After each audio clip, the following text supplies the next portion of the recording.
अगर हम velocity of centre of mass को लिखें तो it's rate at which the position vector changes mathematically. So it's simple. You can say that velocity of center of mass is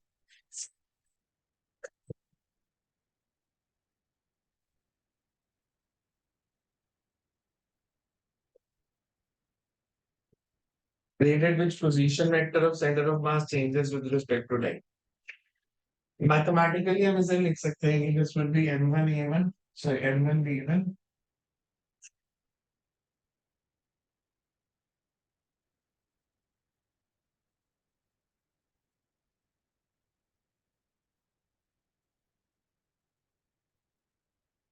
and so on. But अब इसको अगर हम form में लिखेंगे अगर फॉर टू पार्टिकल सिस्टम देखते हैं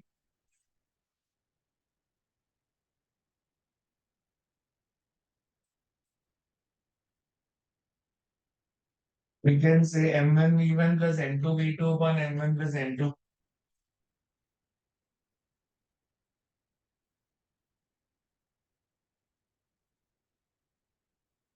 मेरे को अगर इसका मैग्नीट्यूड लिखना है कि मैग्नीट्यूड लिखना है तो you can read in which form कि हम स्पीड को ऐसे भी लिख सकते हैं ये वेलोसिटी है वेक्टर से ही डाला था parallelogram law of vector addition लगा के we can say it's m1 v1 square plus a square plus b square plus 2ab cos theta m2 v2 square plus 2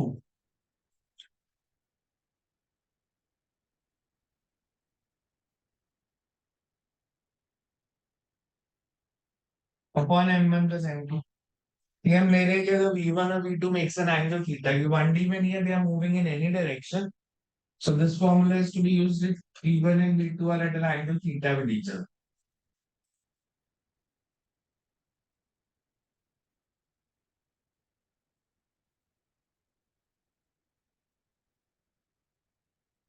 तो अब इसको इस फॉर्म में लिख सकते हैं अब इसमें स्पेशल केस बन सकते हैं कि if we say that if v1 and v2 are parallel तो we can say speed of center of mass is parallel है तो थीटा को सीधो पुट कर दो सीधो पुट कर दो तो you will get it as m1 v1 plus m2 v2 upon m1 plus m2 because cos 0 is 1 whereas if they are anti-parallel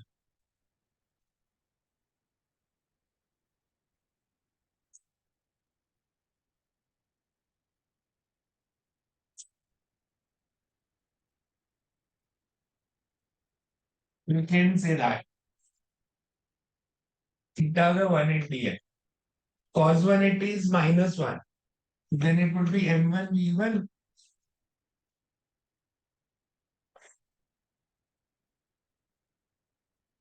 और अगर परपेंडिकुलर मूव कर रहे हैं तो under root of m1 v1 square plus m2 v2 का whole square upon m1 plus m. So this can be used. So ये base formula को use कर सकते हो to find the speed of centre of mass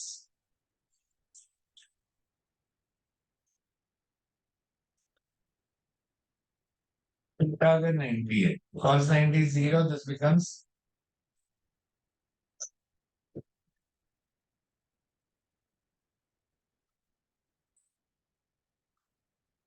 similarly we can write for acceleration of center of mass. The acceleration of center of mass is rate at which velocity changes.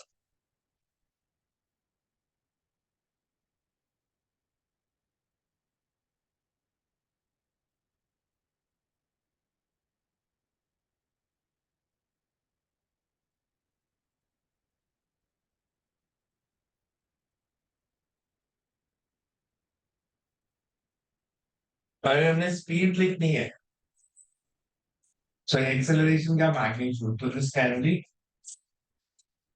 m1 a1 का whole square.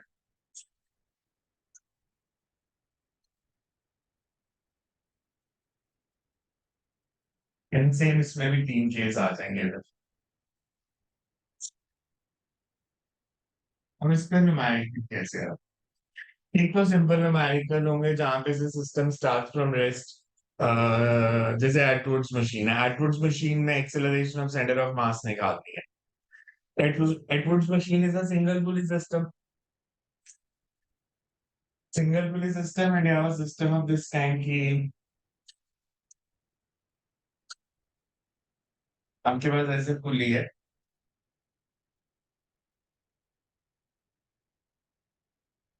दो masses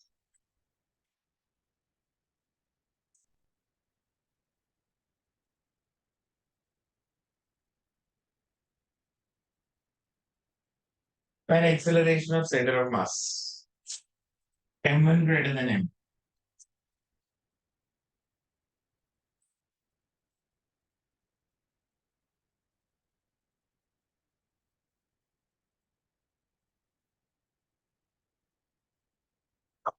Find acceleration of center of mass of the system.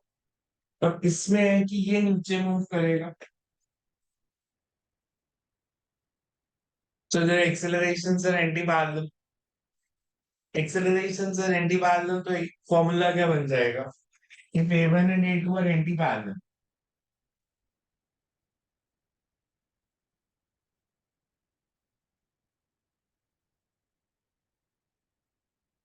you can say magnitude of acceleration of center of mass is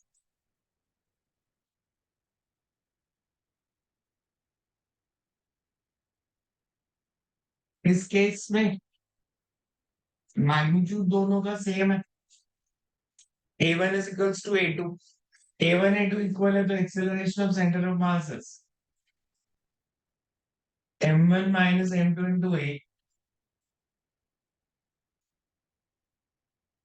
upon m1 plus m2 and acceleration कितनी होगी?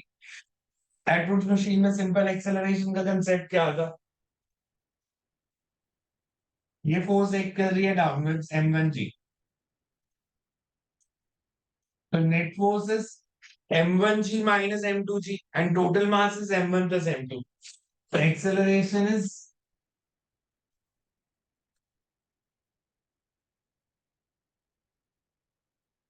and the acceleration of center of mass will have magnitude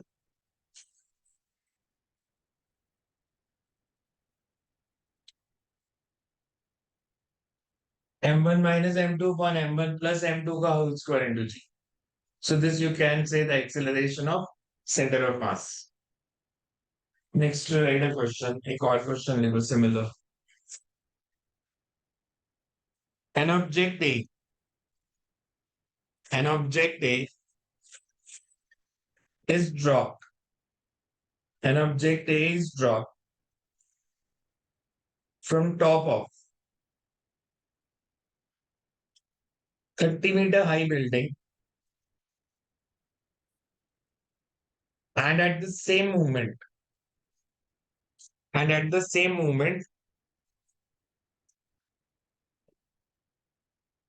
another object B is projected vertically upwards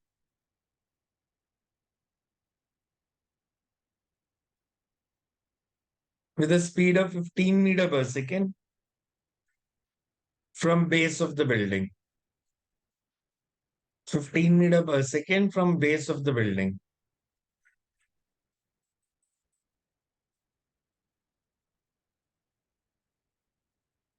Mass of object A is 2 kg, while B is 4 kg. Find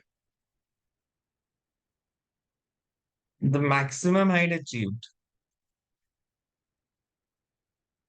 by center of mass of the system. Find maximum height achieved by center of mass of the system. ठीक है, हमें दिया है कि हमारे पास दो bodies हैं, 2 kg की, एक 4 kg की. 2 kg को 30 मीटर से ड्रॉप किया, 4 kg बॉडी को 15 मीटर पर सेकेंड से अपवर्ड थ्रो किया. तो हमने बताना है find the maximum height achieve by the centre of mass. Individual bodies का नहीं बताना, सेंटर ऑफ मास बताना है किस हाइट तक जाएगा. कैसे कर सकते हैं इसको सॉल्व?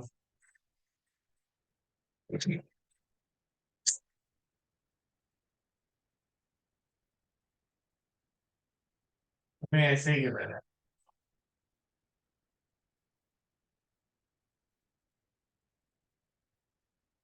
मेरे 30 मीटर हाई बिल्डिंग,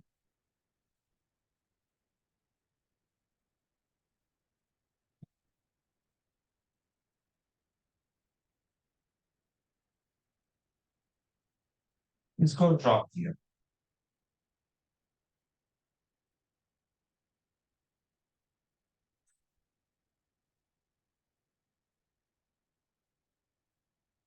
इसको 15 मीटर पर सेकेंड से थ्रो किया। तो हमने बताना maximum height attend by the centre of mass. Maximum height कैसे निकालते थे? मैक्सिमम हाइट में हम लेते हैं कि when maximum height is achieved the velocity of centre of mass reduces to zero. जैसे हम नॉर्मल न्यूमेरिकल करते हैं, एक बॉडी को थ्रो किया अपवर्ड्स तो मैक्सिमम हाइट कितनी अचीव करेगी, वी से दैट जहां पे वर्टिकली अपवर्ड्स थ्रो किया वेलोसिटी जीरो हो जाएगी। इसके लिए पहले हमें initial velocity of centre of mass निकालनी पड़ेगी। Initial velocity of centre of mass कितनी होगी? 10 meter per second upwards. 10 metre पर second upwards. First mass is 2 kg, उसकी स्पीड 0 है। दूसरा मास 4 kg का, उसकी speed 15 divided by total mass.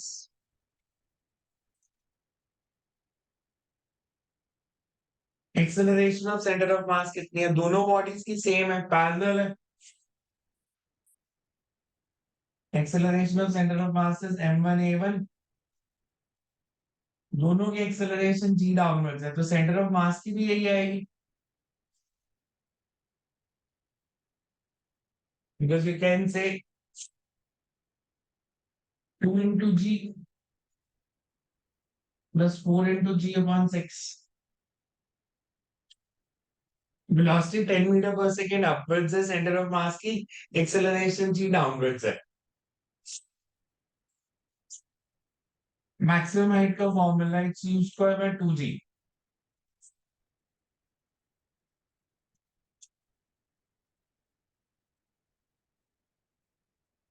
5 metre. Now this 5 metre is जहां पे सेंटर ऑफ मास पहले था वहां से 5 मीटर और ऊपर जाएगा। तो इनिशियली सेंटर ऑफ मास कहां पे था? इनिशियली इसके कोऑर्डिनेट्स अगर मैं लेता हूँ 0 0, तो इसके कोऑर्डिनेट्स 30 0। तो इनिशियल वाई कोऑर्डिनेट क्या है सेंटर ऑफ मास का? 4 into 0 plus 2 into 30 upon 6। तो initial centre of mass is at a height of 10 10 meter. Metre. तो initial centre of mass 10 metre पे है, मतलब इनिशियली सेंटर ऑफ मास यहाँ पे है और 5 मीटर और ऊपर जा रहा है और 5 मीटर ऊपर जाके रुक गया। So height of centre of mass becomes 15, कि ग्राउंड से उसकी हाइट 15 मीटर हो जाएगी। समझ में आया कैसे किया? बिकॉज कंसेप्ट सारे काइनेमैटिक्स के ही हैं। तो क्योंकि सेंटर ऑफ मास की मैक्सिमम हाइट पूछी थी, तो पहले सेंटर ऑफ मास की इनिशियल पोजीशन निकाल लेंगे, सेंटर ऑफ मास की वेलोसिटी निकाल लेंगे, मैक्सिमम हाइट पे सेंटर ऑफ मास की वेलोसिटी को जीरो कर देंगे। तो जहां पे पहले था वहां से 5 मीटर और ऊपर जाएगा, so total will be 15 metre. Clear है ये? Yes, इसमें sir. देखो कुछ, देन यू कैन हैव।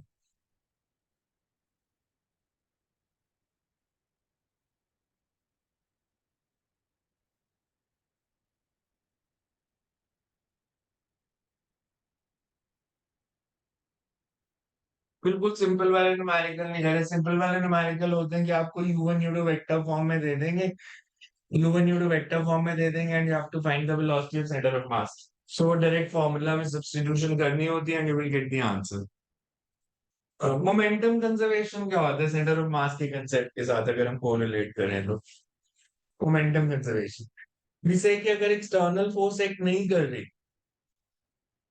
तो momentum of centre of mass remains constant. Momentum of centre of mass remains constant मतलब अगर वो रेस्ट पे है तो रेस्ट पे रहेगा, जैसे से हम मूव कर रहे हैं तो मूव करता रहेगा। अगर रेस्ट का कोई एग्जांपल देना, you can say Diwali cracker. आपने उसको दीवार पे रख के बर्स्ट किया तो different fragments move in different directions. पर क्योंकि पहले बर्स्ट करने से पहले सेंटर ऑफ मास रेस्ट पे था, तो different parts move in different direction such that centre of mass remains at that point only. और मूविंग के केस में हम लेंगे कि अगर हम क्रैकर को जगह दिवाली रॉकेट ले लें, आपने दिवाली रॉकेट को बर्स्ट किया, it moves along a parabolic path and somewhere along the path it gets bursted. क्या आपने दिवाली रॉकेट को प्रोजेक्ट किया था? अगर ये बर्स्ट नहीं करता तो इसने ऐसे मूव करना था parabolic path. We say that somewhere along the path this Diwali rocket bursts. यहाँ पे वो burst कर गया. We say that conservation of momentum implies that different fragment moves in different directions such that center of mass keeps on moving along parabolic path. Diwali rocket burst करेगा, इसमें बहुत सारे particles निकले, पर जो सेंटर ऑफ मास है वो इसी पाथ पे मूव करता जाएगा, बिकॉज कोई एक्सटर्नल फोर्स नहीं लग रही थी। और ग्रेविटी को हमने निग्लेक्ट किया बिकॉज हम एक्सप्लोजन से पहले और एक्सप्लोजन के बाद मोमेंटम को कंजर्व कर देते हैं, because as compare to the internal forces which are generated at the time of explosion, gravitational force is negligibly small. तो जब भी इस तरह के एक्सप्लोजन के न्यूमेरिकल्स आते हैं, ऑल्दो ग्रेविटी एक्ट कर रही थी बिकॉज रॉकेट ग्रेविटी के इफेक्ट में मूव कर रहा था, we say that those external forces neglected. So explosions में मोमेंटम से पहले और मोमेंटम के बाद हमेशा कंजर्व कर देंगे, मोमेंटम को कंजर्व कर देंगे before and after explosion. Next you have अब ये तो सेंटर ऑफ मास के कंसेप्ट हो गए। Then is the concept of एक ब्लॉक्स के कई बार सेंटर ऑफ मास निकालना, बट वो नॉर्मली आजकल आता नहीं, लेंथी क्वेश्चन हो जाता है कि जैसे कोई अल्फाबेट दे दिया, अल्फाबेट का सेंटर ऑफ मास निकालो, तो जैसे ई है मान लो, मैं इजी से कर देते हैं, टी से कर देते हैं, टी इज रिलेटिवली इजी समझाने के। मेरे पास ऐसे अल्फाबेट टी है, इसका बताओ सेंटर ऑफ मास कहाँ लाई करेगा। तो आप इनको अलग अलग स्प्लिट कर लो, मतलब इस रेक्टेंगल को अलग मान लो, इसको अलग, इसका मास m1, इसका मास m, इसके सेंटर ऑफ मास के कोऑर्डिनेट्स पता है, इसके सेंटर ऑफ मास के कोऑर्डिनेट्स भी पता है, and you can apply the simple formula m1 x1 plus m2 x2 upon m1 plus m2 and you can find the center of mass कहाँ लाई करेगा। सो अब सेंटर ऑफ मास के concept के बाद जो रोटेशन मीन शुरू होता है, दैट इज अबाउट तीन चीजें हमने करनी है। Only translational motion to find torque and angular momentum, rotational motion and rolling motion. Translation motion होती है where all points on the body are moving with same velocity. क्या आपके पास एक पेन है, ऐसे ट्रांसलेट कर रहा है, तो इसे ऑल पॉइंट्स, अगर ये रिजिड बॉडी है तो all points on the body are moving with the same velocity, magnitude और डायरेक्शन सेम है। रोटेशनल मोशन में हम लेते हैं कि if rigid body rotation is there, all points on the body are moving with same angular velocity, कि अगर angular velocity same है तो रोटेशन, हर पॉइंट की लीनियर वेलोसिटी सेम है तो ट्रांसलेशन, और अगर दोनों को कंबाइन कर दें तो then it becomes rolling motion. Rolling can be pure rolling और it can be rolling with slipping also. अब इसका मतलब क्या है, लाइक अगर मेरे पास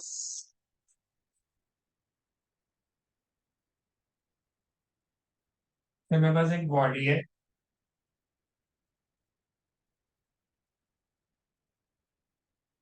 जो ट्रांसलेट कर रही है,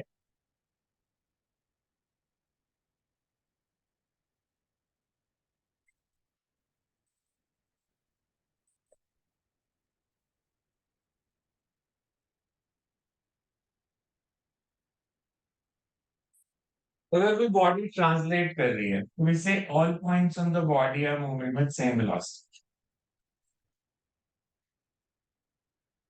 मैं अगर इस बॉडी पे कोई भी पॉइंट कंसीडर करूंगा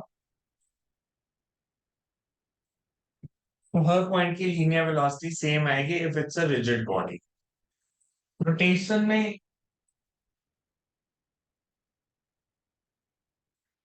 इसकी वेलोसिटी आर ओमेगा इधर, ओमेगा हर पॉइंट के लिए सेम है बट लीनियर स्पीड अलग आएगी। रोलिंग इन दोनों का सम, अगर टॉप पॉइंट देखो ट्रांसलेशन के कारण भी, इसके कारण आर ओमेगा, तो टॉप पॉइंट की velocity v plus r omega. Similarly, इस पॉइंट की वेलोसिटी ये मैंने assumption के साथ लिखा कि v is greater than r omega.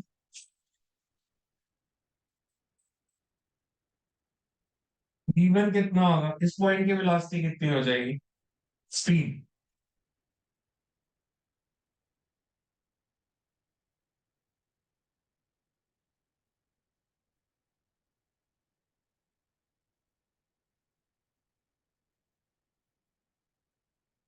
And speed. So translation motion है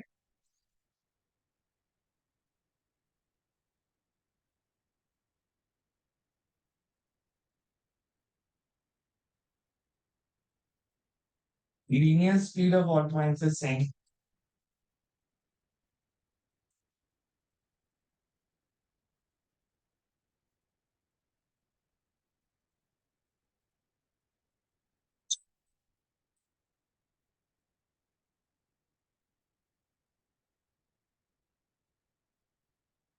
Rotational motion में omega is same for all.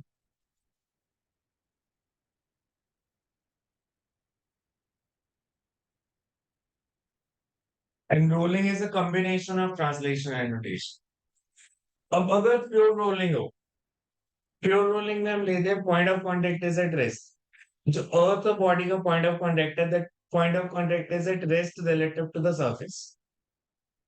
Point of contact is at rest मतलब अगर ये अर्थ है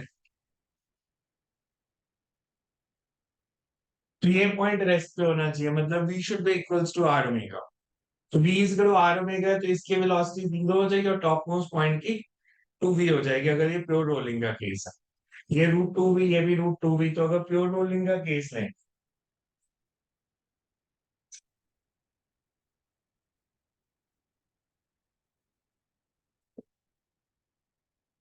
point of contact of rolling body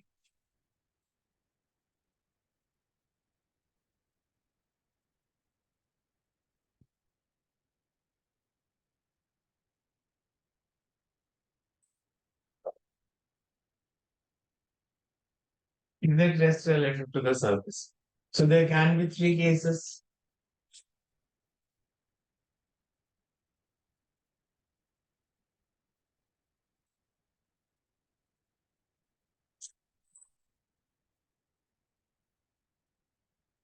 There can be three cases. First, I can draw like this.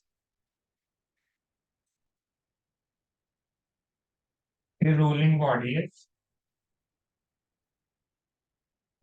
center of mass move कर रहा है with velocity vcm. तीनों cases है.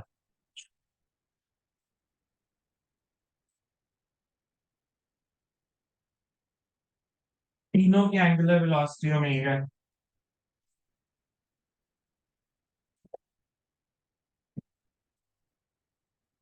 इस केस में प्लैंक रेस्ट पे है. इसमें प्लैंक इधर मूव कर रहा है with velocity इसमें कैसे. मैंने कहा ये पॉइंट ऑफ कांटेक्ट रेस्ट पे होना चाहिए, तो इधर कंडीशन क्या बनेगी, V is equal to R omega. इस करो आर ओमेगा. इधर v minus R omega should be u, V या VCM minus R omega should be, और इधर आर ओमेगा माइनस VCM. ये देखो, ये समझ में आ रहा है. Yes sir. Point of rest पे कब होगा, जब पॉइंट ऑफ कांटेक्ट की वेलोसिटी और प्लैंक की वेलोसिटी सेम होगी. तो अगर प्लैंक यू से मूव कर रहा है तो लोअर मोस्ट पॉइंट की यू से मूव करना चाहिए टुवर्ड्स राइट. तो हमारे पास दो वेलोसिटीज हैं. आर ओमेगा तो हो जाएगी रोटेशन के कारण, और VCM सेंटर ऑफ मास की. तो इस पॉइंट की net velocity VCM minus R omega, because हमें नेट वेलोसिटी टुवर्ड्स यू चाहिए, तो VCM minus R omega should be u. इधर ऑपोजिट हो जाएगा कि R omega should be greater. So when we say that rest, that point of contact should be at rest, it should be at rest relative to the surface. Body अगर earth के ऊपर role कर रही है तो हम v equal to R omega ले लेते हैं. बट बॉडी अगर ऑलरेडी मूविंग ऑब्जेक्ट पे, जैसे ट्रक के अंदर बढ़िया ट्रक चल रहा है विद वेलोसिटी v, तो फिर relative to the platform of the truck वो वेलोसिटी जीरो होनी चाहिए. It should not be relative to the ground. Clear है ये point? Yes, sir. Angular velocity निकालनी अगर आती है तो पहले क्वेश्चन लिखो, लेट्स सी एंगुलर वेलोसिटी कैसे निकालते हो। You can write a question. The velocities at the ends of rod, the velocities at the ends of rod of length L are given by V and V dash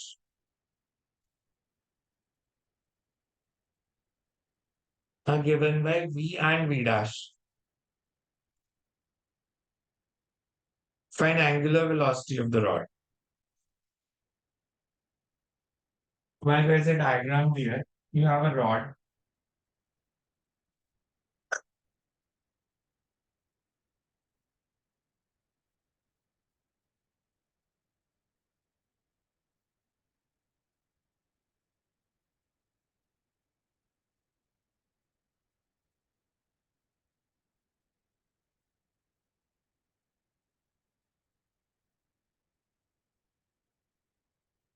के दो ends है, ये move कर रहा है V dash से and other and is moving with V। तुमने बताना है इसकी एंगुलर वेलोसिटी क्या होगी। Find its angular velocity. Concept जो हमारे पास था that is angular velocity is V perpendicular relative upon R। अगर मेरे को एंगुलर वेलोसिटी निकालनी है सिर्फ B with respect to A या A with respect to B, तो ज्वाइन द टू पॉइंट्स, और दोनों पॉइंट्स के बीच में डिस्टेंस कितना है L। हमें वेलोसिटी चाहिए V परपेंडिकुलर रिलेटिव, मतलब line joining the two particles, उनके जो परपेंडिकुलर वेलोसिटी है। तो हम कंपोनेंट्स बनाए अगर, तो इसके दो कंपोनेंट्स बनेंगे। This is B dash sin 60,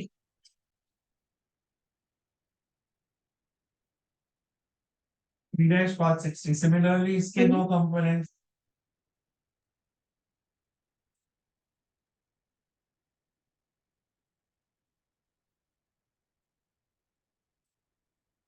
the angular velocity is given by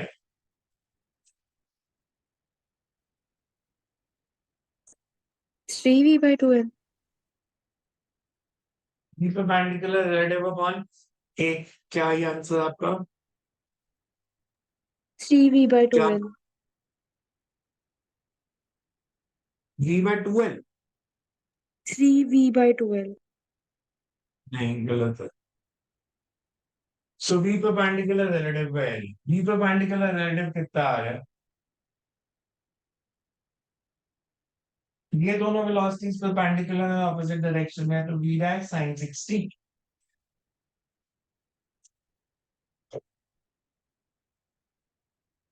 plus V sin 30 by L। Also because ये rigid body है, so velocity along the length should be same, but the V dash cos 60 should be equals to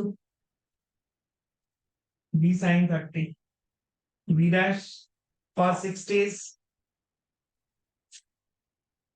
V dash cos 60 and V sin 30 से क्या आ गया हमारे पास? V dash is root 3V. बस सही किया ना, V dash cos 30 है, sorry should be cos 30। So V dash आ गया रूट 3V, इसको इधर पुट कर दूं, तो this is root 3V into root 3 by 2 plus V by 2 upon N। So this comes out to be 3V by 2 plus V by 2 upon N, तो 2V by 2V by आ रहा है। यही है आंसर। Yes, sir. तो basically आपको दो चीजें करनी है, आपको वेलोसिटी निकालनी है परपेंडिकुलर टू द रॉड कितनी है, relative velocity perpendicular to the rod, और बिकॉज ये रिजिड बॉडी है तो हर पॉइंट की velocity along the length of rod हमेशा सेम रहेगी। तो along the length of rod जो वेलोसिटीज थी V डैश cos 60 और V cos 30 को इक्वेट कर दिया, और परपेंडिकुलर डायरेक्शन में हमने वेलोसिटी निकाला। क्लियर है ये क्वेश्चन? Yes, sir. नेक्स्ट आता है इसमें टॉप निकालना। टॉप को हम लेते हैं turning effect of force. Mathematically हमने लिखा था उसको R cross F. R cross F means टॉप डिपेंड्स अपॉन आप किस पॉइंट के रिलेटिव निकाल रहे हो।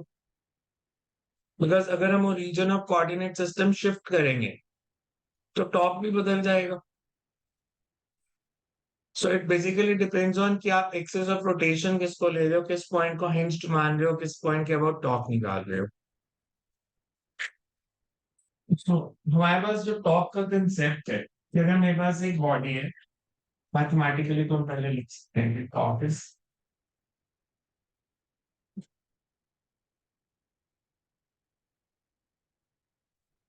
इसको आप दो वे में लिख सकते हैं। This is R at sine theta, so you can say it's either r sin theta into f or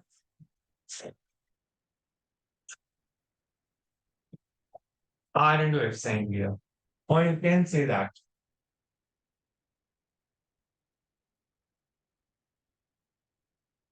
r f perpendicular into r। अब इसको अगर हम डायग्राम से समझे इसका मतलब क्या है। से मेरे पास एक बॉडी है जिस पर हमने कोई फोर्स लगाई,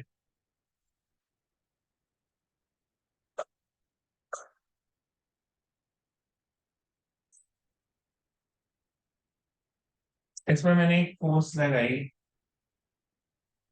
एफ इस डायरेक्शन,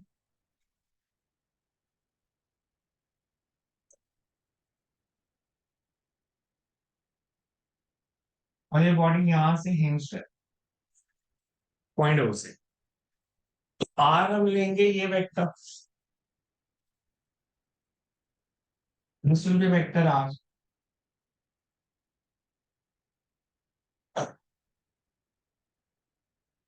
आर और एफ में एंगल थीटा।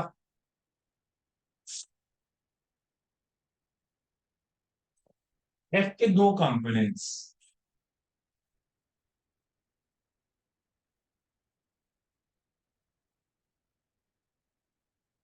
हम अगर लॉजिकली सोचे, अगर मैं इस पॉइंट को फिक्स रखता हूं, इस फोर्स के कारण ये रॉड रोटेट कर सकती है, अगर सिर्फ एफ कॉस थीटा एक्ट करती तो। No sir. बिकॉज आर और एफ जो है, आर और एफ कॉस थीटा जो है वो कोलिनियर वेक्टर्स हैं। तो अगर आप इधर से रॉड को खींचोगे भी तो रॉड रोटेट नहीं कर सकती, मतलब ये इसके कारण टर्न करना है। और ये कौन सा कंपोनेंट है, ये फोर्स का कंपोनेंट है जो आर के परपेंडिकुलर है। तो we can say that torque is R into component of force which is perpendicular to R. तो आप इसको ऐसे लिख सकते हैं,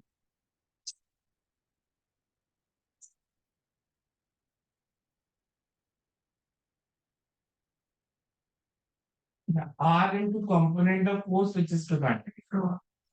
मैं अगर इसको एक्सटेंड कर दूं, इसको हम बोलते हैं line of action of force drop perpendicular. ये एंगल थीटा तो ये भी theta. This distance is R sine theta. और ये कौन सा कंपोनेंट है, ये आर का कंपोनेंट है जो फोर्स के परपेंडिकुलर है, बिकॉज ये परपेंडिकुलर ड्रॉ किया था। तो we can also say that R sine theta into F.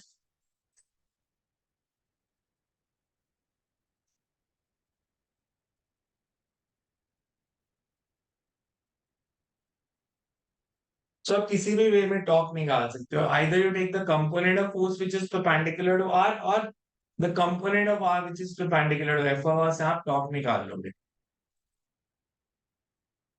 Basically अगर हम r की डायरेक्शन रिवर्स करते हैं या f की डायरेक्शन को रिवर्स करते हैं तो टॉप की डायरेक्शन भी रिवर्स हो जाएगी। और अगर r और f दोनों को रिवर्स कर देंगे तो टॉप, अगर मैं r और f दोनों की डायरेक्शन ऑपोजिट कर दूं तो टॉप की डायरेक्शन चेंज होगी या नहीं होगी। अभी r क्रॉस f की डायरेक्शन कौन सी है इस डायग्राम के हिसाब से, इस डायग्राम के हिसाब से आर क्रॉस एफ की डायरेक्शन कौन सी है, ये आर है, ये F. R cross F is outward, outward. R की डायरेक्शन सिर्फ आर की डायरेक्शन रिवर्स की, मतलब ये आर और ये F। अब टॉप की डायरेक्शन कौन सी आएगी? इनवर्ट्स। But मैं कह रहा हूं अगर आर और एफ दोनों की डायरेक्शन रिवर्स कर रहे हैं तब आउटवर्ड्स। तो ये जेई मेंस में उन्होंने एक बार ही पूछ लिया था। अगर आप सिर्फ आर की या सिर्फ एफ की डायरेक्शन को रिवर्स करते हो तो टॉप की डायरेक्शन रिवर्स हो जाएगी, बट आर और एफ दोनों को रिवर्स कर देंगे तो इट रिमेन्स अनचेंज बिकॉज वो minus R cross minus F, so it will be equal to R cross F. कि अगर हम मैथमेटिकली भी देखें, अगर मैं सिर्फ एक को रिवर्स करता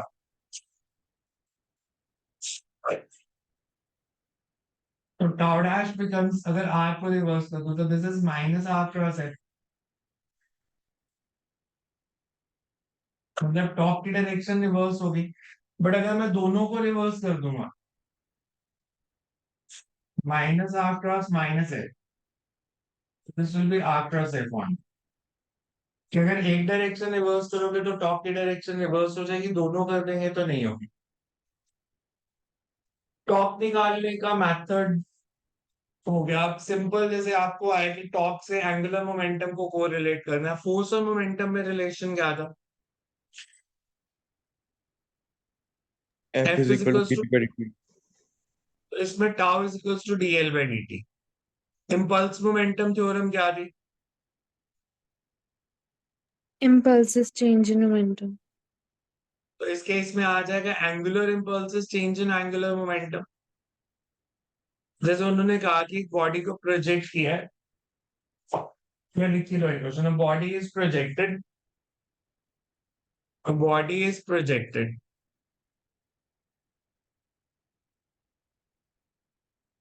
with velocity u at an angle of 45 degree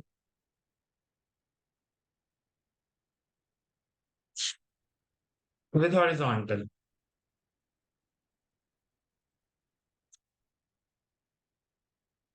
Fine. Angular momentum of the body relative to point of projection. Angular momentum of the body relative to point of projection at t is equals to u by g.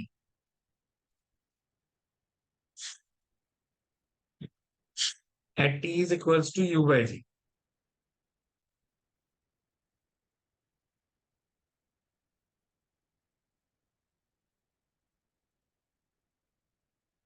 तुमने 45 degree पे project किया,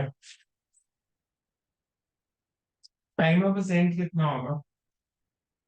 अगर मैं सिर्फ यही पूछूं time of ascent कितना है? U by root 2g. Time of ascent u cos 45 by g, तो u by root 2g।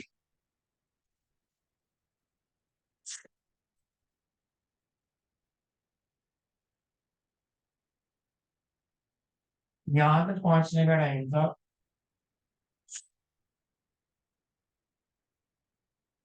u cos 45 by g। हमें u by g पे बताना है, मतलब टाइम ऑफ असेंट से पहले या टाइम ऑफ असेंट के बाद।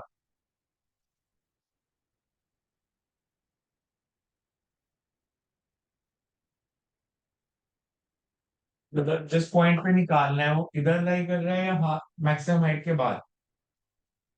t is equals to u by g।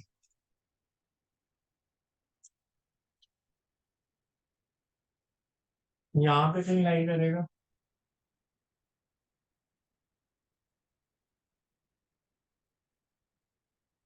अब Yes, sir. अगर हम कंसेप्चुअली सोचे, इस पे जब टॉक लग रही है इस प्रोजेक्टाइल पे, वो कांस्टेंट है या वेरिएबल है? Talk Variable. टाइम के साथ क्या वेरिएशन है? Angle. Linear variation with time और non linear variation with time?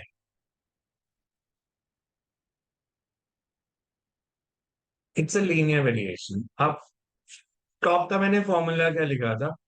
Are perpendicular into F. अगर मैं किसी भी पॉइंट पे फोर्स लेता हूं, मान लो यहाँ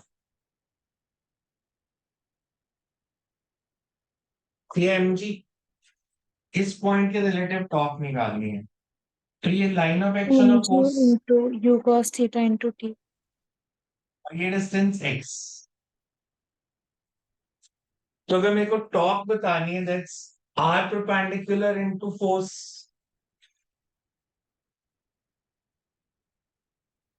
और प्रोजेक्टाइल में जो हॉरिजॉन्टल डिस्टेंस ट्रैवल था that was u cos theta into t, because top will label है। तो जब आप एंगुलर इंपल्स निकालोगे,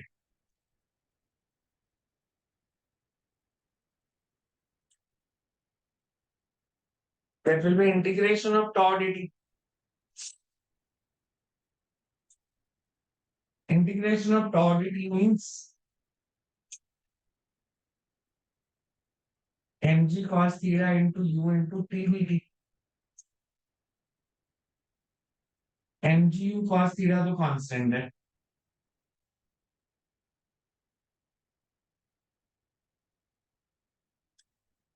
और हमें वैल्यू दी थी थीटा 45 दी है, टी की वैल्यू u बाई जी दी है।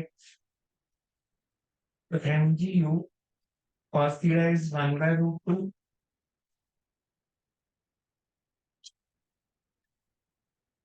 तो एंगुलर मोमेंटम मिल गई mu क्यूब बाय 2 रूट 2 जी। समझ में आया कैसे ये? अगर मैं इसकी डायरेक्शन पूछूं तो बता सकते हो क्या होगी? एंगुलर मोमेंटम की डायरेक्शन इस पॉइंट पे एंगुलर मोमेंटम होता है आर क्रॉस बी।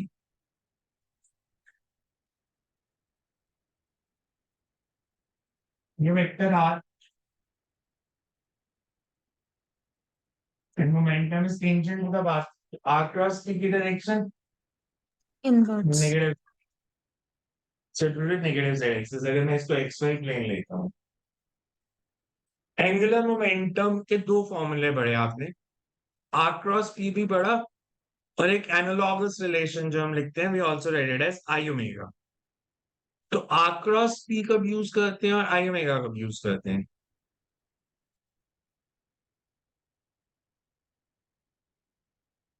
हमारे पास दो फॉर्मूला है अगर आर एक क्रॉस। पॉइंट पार्टिकल हो तो फिर हम आर क्रॉस पी यूज करेंगे। अगर जैसे हम एक प्रोजेक्टाइल का निकाल रहे थे एक दूसरे पॉइंट के अबाउट, बट अगर हमारे पास एक रिजिड बॉडी है तो फिर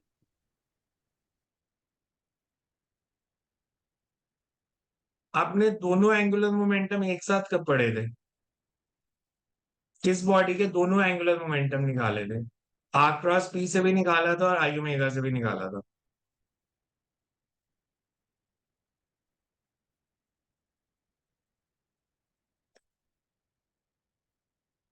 अच्छा, मेरे पास एक बस है जो स्ट्रेट लाइन में ट्रैवल कर रही है, उसका एंगुलर मोमेंटम होगा? एक बस स्ट्रेट लाइन में ट्रैवल कर रही है, उसका एंगुलर मोमेंटम होगा?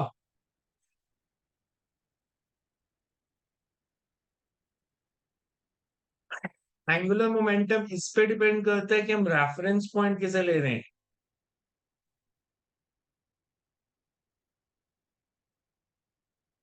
मतलब मैं अगर आपको ऐसे एक एग्जांपल दूं, मेरे पास एक बॉडी है जो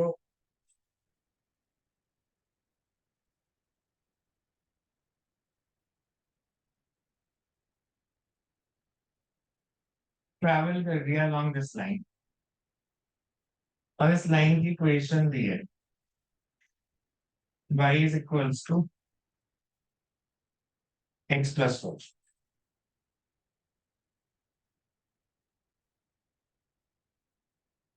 और ये कांस्टेंट वेलोसिटी से ट्रैवल कर रही है। पहले तो ये बताओ इसका एंगुलर मोमेंटम कांस्टेंट होगा या वेरिएट?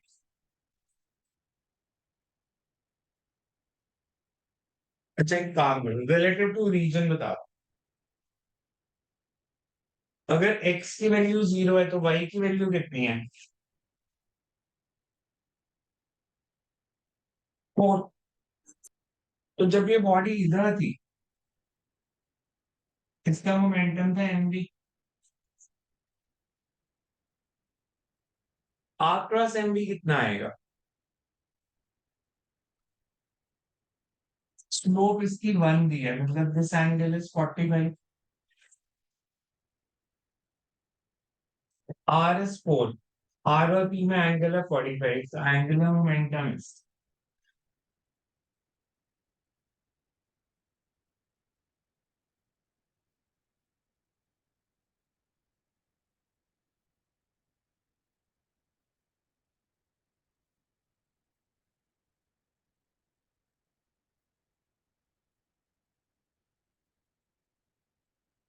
देखो बताओ ये चेंज करेगा जब बॉडी अपनी पोजीशन चेंज करेगी। अगर बॉडी अपनी पोजीशन चेंज करती है तो एंगुलर मोमेंटम बदलेगा relative to reason.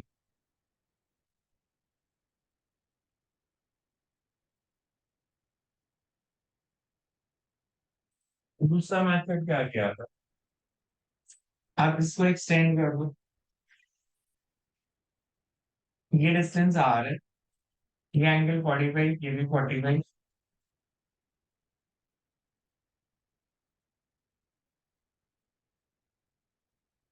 This r sin 45 और ये perpendicular. Angular momentum is r perpendicular into p। Body अगर इधर मूव कर रही है तो ये r परपेंडिकुलर चेंज होगा? No sir. No sir. नहीं, तो एंगुलर मोमेंटम भी चेंज नहीं होगा। बॉडी जब स्ट्रेट लाइन में मूव कर रही है तो कांस्टेंट वेलोसिटी से, तो उसका एंगुलर मोमेंटम कांस्टेंट ही रहता है। बट वो ओरिजिन पे डिपेंड करता है। इस केस में सोचो, अगर मैं इस पॉइंट को ओरिजिन मानता कि मैं इसको ऑब्जर्वर ले रहा हूँ, डैश, इसके relative angular momentum zero. Zero. Because अभी अलोंग द लाइन हो गया, तो आर परपेंडिकुलर जीरो हो गया, एंगुलर मोमेंटम भी जीरो हो गया। दो फॉर्मूलाज जो होते हैं,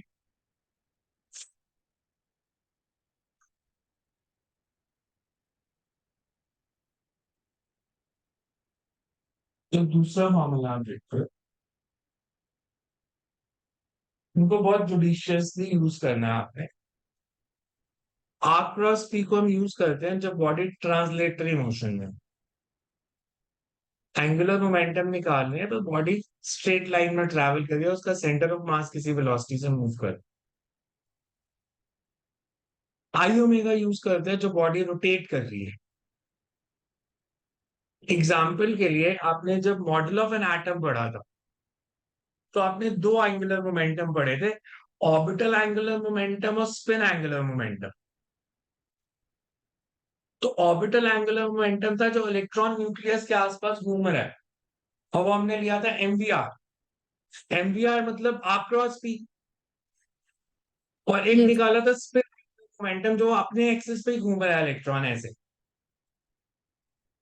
तो अर्थ में भी सिमिलरली ऐसी, अर्थ सन के आसपास मूव कर रही है तो उसके कारण आर क्रॉस पी, अपने एक्सिस पे घूम रही है तो आई ओमेगा। और अगर कोई बॉडी रोल कर रही है मतलब वो ट्रांसलेट भी कर रही है और रोटेट भी कर रही है, तो उस केस में जो हम एंगुलर मोमेंटम लिखेंगे वो लिखेंगे r cross p plus I omega. R cross p निकालने के लिए हम वेलोसिटी लेंगे सेंटर ऑफ मास की, और ओमेगा हम ले लेंगे एंगुलर वेलोसिटी। और जब बॉडी प्योर रोलिंग में होगी तो एंगुलर वेलोसिटी हर पॉइंट की सेम लेते हैं हम, because angular velocity of any point relative to any other point is same. So r cross p use करना है जब ट्रांसलेटरी मोशन दी हो, आई ओमेगा यूज करना है जब बॉडी रोटेट कर रही है, और r cross p plus I omega use करना है जब बॉडी ट्रांसलेट और रोटेट दोनों मोशन है। दोनों मोशंस के लिए जैसे जिस तरह के क्वेश्चंस में हम इसको आगे जाके यूज करने वाले हैं कि जैसे मैं मान लो आपको देता हूँ, जैसे मेरे पास एक रॉड है,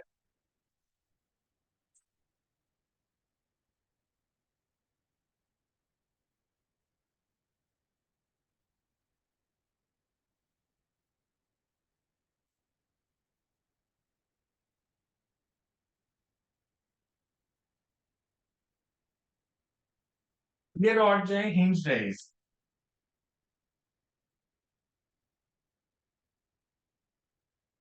से एक बुलेट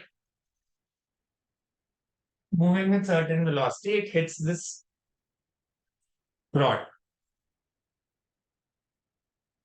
जब ये बुलेट आके इसे हिट करेगी तो ये रॉड रोटेट करेगी या ट्रांसलेट भी करेगी?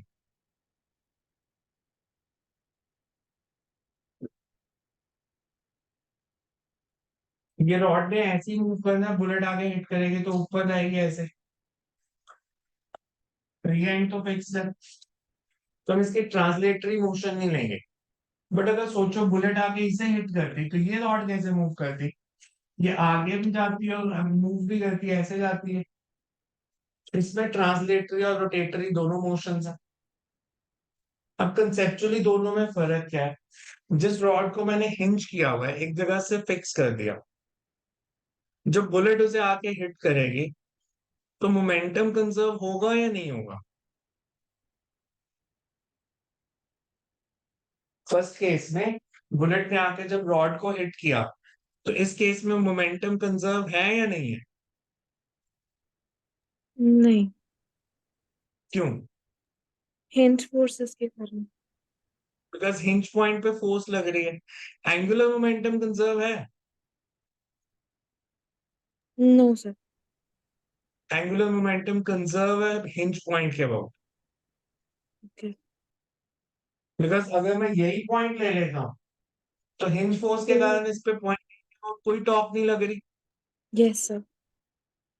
तो एंगुलर मोमेंटम कंजर्व है।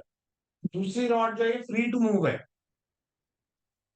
हमने लिया था कि अगर फिक्स्ड है तो it moves about hinge point, और अगर फिक्स नहीं है तो it moves about its centre of centre mass. Of mass. आगे से हिट करेगी, तो अगर मैं बुलेट और रॉड को एक सिस्टम मान लेता हूँ तो इस पे अब फ्रिक्शन नहीं है तो कोई एक्सटर्नल फोर्स नहीं लग रही, यस सर। तो इस केस में मोमेंटम भी कंजर्व है और एंगुलर मोमेंटम भी कंजर्व है। तो ये फोर्स टॉर्क और एंगुलर मोमेंटम के कंसेप्ट लगाने से पहले एक चीज याद रखना, हम इक्विलिब्रियम दो तरह का पढ़ते थे, ट्रांसलेशनल और रोटेशनल। ये पहले भी बहुत बार रिपीट किया है मैंने पॉइंट।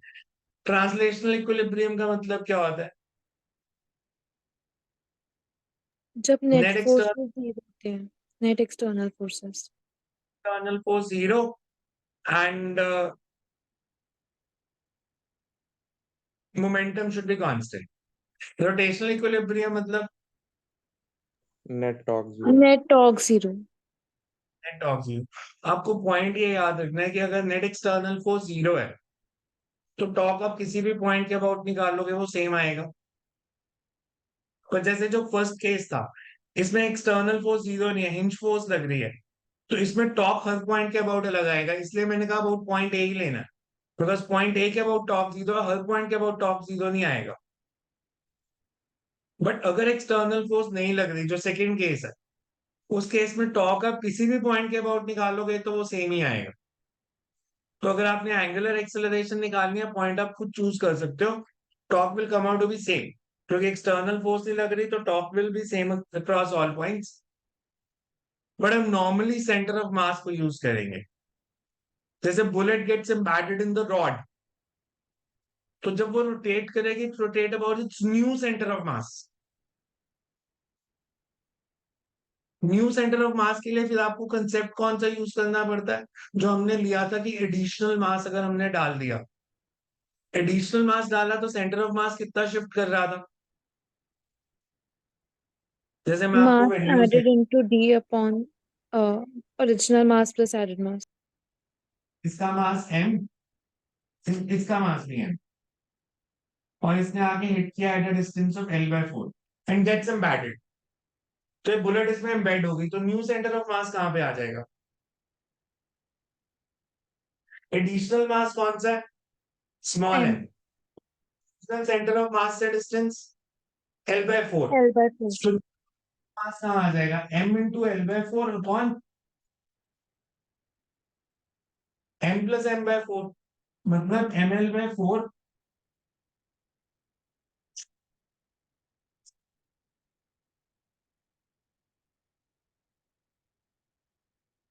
सर मासेस दोनों m नहीं है?